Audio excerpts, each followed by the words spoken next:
पाऊस पडून गेला की कुजलेल्या पाल्यापाचोळ्यातून हळूच वर येणारे हे सुंदर फुलांसारखे दिसणारे कवक म्हणजेच टर्मिटोमायसिस, ज्याला आपण वाळवी मशरूम असेही म्हणतो.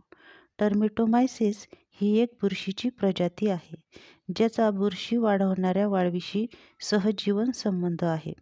थोडक्यात सांगायचे तर वाळवी आणि बुरशी एकमेकांवर अवलंबून असतात. वाळवी बुरशींना घर देतात आणि त्यांची लागवड करतात, तर त्याच्या बदल्यात बुरशी वाळवींना अन्न पुरवतात.